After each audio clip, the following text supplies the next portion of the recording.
Hi, this is Clever Pigeon. This game is Redo. I'm going to do a commentated version of what is, as of now, my current PB, which is a 1307 for any percent, and I plan to use it as a good submission for future marathons. Not any one marathon in particular, but I think it would be beneficial. But anyway, let's talk about the game. Redo is a survival horror style Metroidvania, developed by one person, Robson Pivas. I apologise if I pronounced that completely wrong.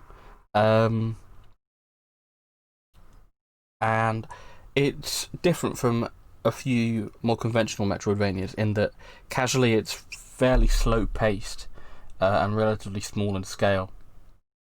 It's designed to be sort of tactical combat wise, so you don't have the ability to jump ridiculous heights or run at great speeds, and you're supposed to sort of plot your way through carefully and manage your ammo and your health amongst all the enemies. The enemies themselves differ from some conventional Metroidvanias in that, as well as having health bars, they have stamina bars. And when their stamina goes down to 0, say, when their stamina depletes, it often will change their behaviour somewhat. So a lot of enemies get stunned by when they run out of stamina and can't move or can't attack. Aesthetically, it's inspired by H.P. Lovecraft and Tsutomu Nihei, who I think is a Japanese horror manga artist. But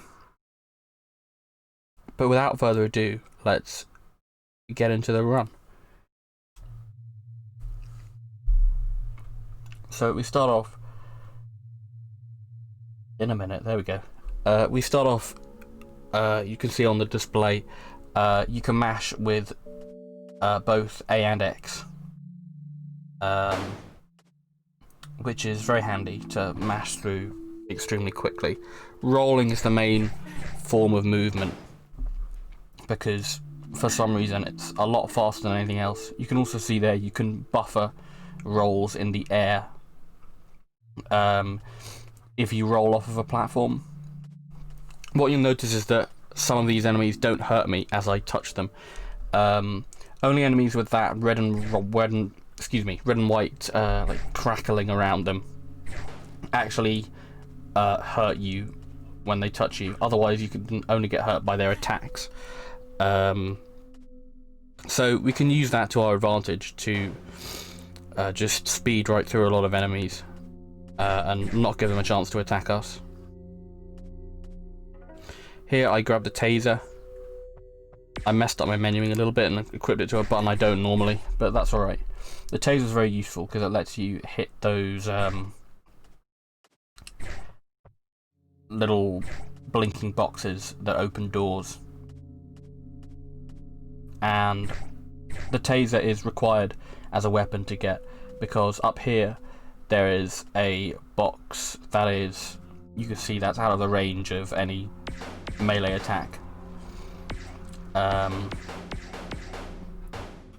So you need the taser, and I think it's the only weapon you can access from here that gives you that range. You saw one enemy there that was red, and that gives them a hitbox if they didn't already have one, and also increases their health. It's random whether or not an enemy is red. I just performed a big skip using a buffered roll. Otherwise, you have to go right round sort of the perimeter of this area, go up, left, further up, and then to the right and down again. But for the moment, we make our way up here.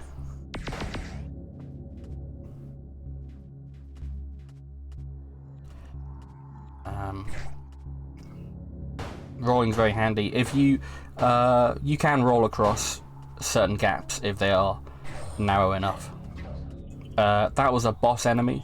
There are 4 of those in any percent But that one you can just tank damage and roll on through if you have more than 50 health. So it's very helpful. So we don't have to fight that at all. Otherwise it takes up a fair bit of time. Gonna go in here and just grab the save to reset my health. Save rooms are pretty far between. Oh yeah, and a moment ago you also saw me hit a ladder from above. I needed to do that to bring the ladder down so that I could get it at the end of the run and climb up and not go around that outside area with a big statue again. I'm going in here to get the energy grenades. And the energy grenades are a broken upgrade. I'm just going to do a little movement to dodge that enemy's attack. The energy grenade does damage on every frame it is hitting an enemy, so it tanks through their health pretty quickly, which you will see for 2 of the later boss enemies. There is another boss enemy in this room. It's called the Horror from Above, and it's what's raining bullets down upon us. But we're gonna skip it using some careful platforming, just managing its cycles, and thankfully it can't shoot through the platforms, so we just hide out until it's out of our way. We now have to go in that room again. So the object of this game is to get to a place called the Solar Cathedral. The Solar Cathedral is here, but you discover once you get here that, wait for it, the door to the roof is locked and you need to get up there. Thankfully, if you speak to those people there who are called dolls, they're like biosynthetic organisms, they tell you where you can find the 2 key cards that you need to open the door.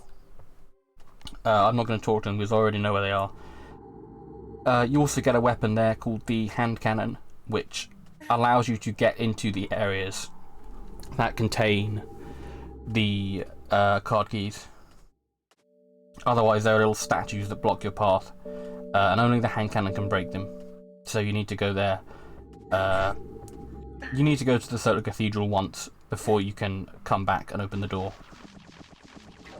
I'm going to throw a grenade at that thing, go and get some secret ammo, and by the time I'm back it's gone thanks to the energy grenade. Wait out the cycles of the orb things. When they're moving they can hurt you, but not when they're stationary. That's one of the statues. I need to blast it open with that weapon specifically.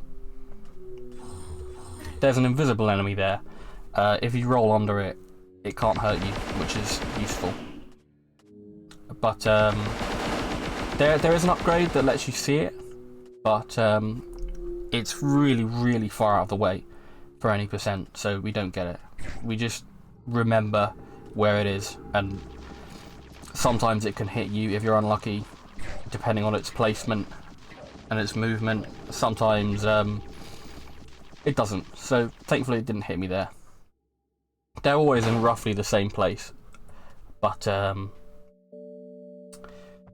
they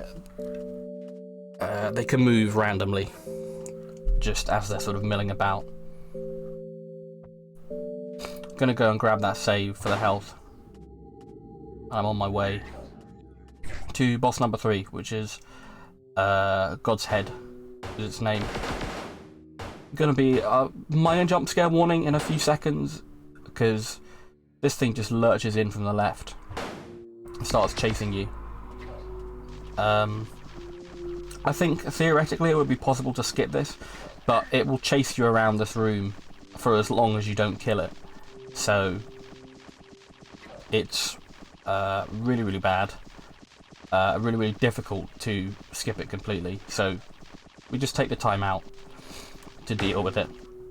One other aspect of enemies losing stamina is that they take more damage from your weapons, so you can give it a few quick blasts once it's run out of stamina. God's Head, which it does after shooting one of those big balls at you 4 times. There are 2 invisible enemies down here, so you've got to be careful that they don't hit you, and it's basically just luck depending on where exactly they are. So I grabbed one of the card keys from this area, which is called the Sculptor's House, and now we just make our way out. Gonna tank some damage just to avoid having to stand and kill them.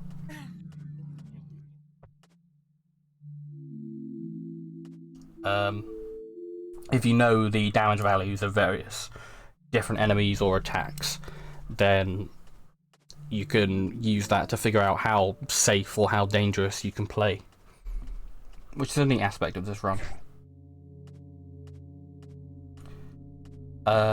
So we're out of that area now, and on we go to excuse me, the science department, I think it's called, which is an underground facility where these like post-apocalyptic creatures were made, and where they broke out from and mutated from. There's an interesting degree of lore in this game. A lot of it's vague, but what is there is quite compelling, I think. So we're gonna head over there, grab the handy dandy ammo thing that's in just right in our way. I've got to be careful moving here because these swipey enemies will chase you, and if you move wrong, they can be a real pain because they will be facing towards you after you try to avoid them, and that is very difficult to deal with.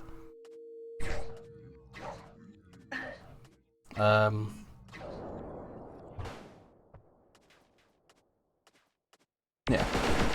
Oh, I took a little hit there from the one with the knife, but we're alright. Alright, the next boss is right down here. It's gonna come in from the right of the screen.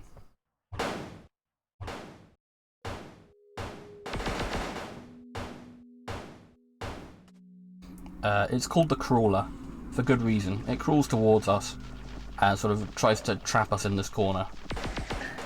But we've got to be careful because, as well as spitting these little running guys at us, it also has a tendency, if it will show us,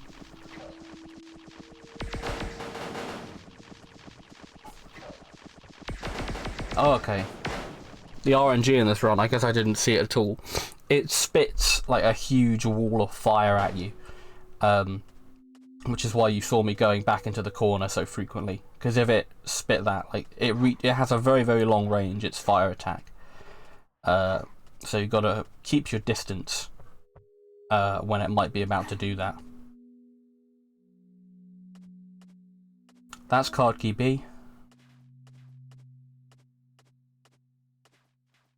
And now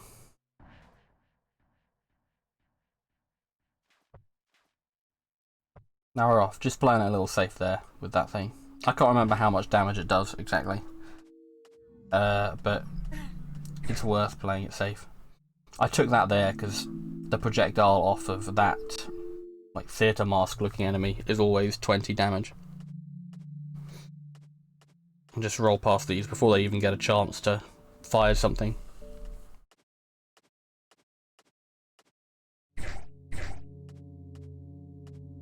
I think enemy spawning is pretty consistent, and enemy behaviour is pretty consistent.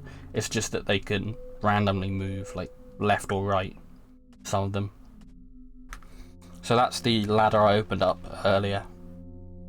So I don't have to go out the door to the right and climb all the way back up like I did before.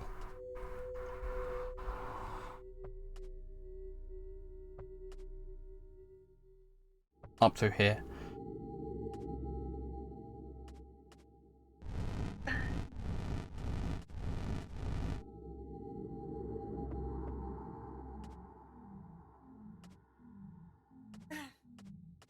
Thanks to the ladders I opened up when I left the Solar Cathedral, I don't have to go into the horror from above's room from earlier. I can just climb up the left side. So we're back in the Solar Cathedral. Gonna open the door. At the top we get a choice because we meet something that is like a creature that is like one of the reasons the world has gone into this post-apocalyptic state. One of the things that unleashed all the horrors onto the world, and you get a choice whether to shoot it or to walk away from it. And you can choose either one, and it doesn't affect the time, but time is when the choice is made, after this little bit of text.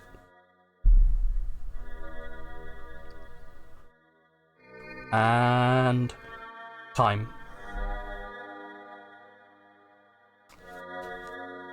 There you go. That's Redo. So that is a potential little donation incentive, that choice. It doesn't really change much, choosing either way. In fact, it changes very, very little. And neither ending is like longer or shorter than the other. But as a sort of similar thing to like Save the Animals, I guess. Because Save the Animals is like you don't see much for your effort, I suppose, in a similar way to this.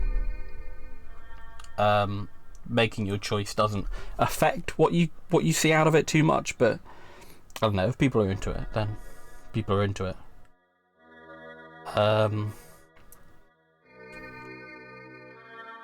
And yeah, that could be one way of raising money out of this game, if people are invested in that kind of thing. But yeah, that is Redo in 13 minutes and 7 seconds.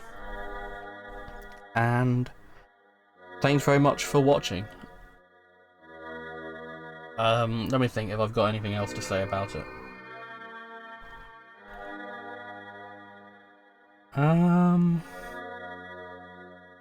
I don't know, but I guess, yeah, I'll say I figured out any percent on my own. For a good long while, I was the only runner of this game. Someone only recently came in and did a run of New Game Plus 100%.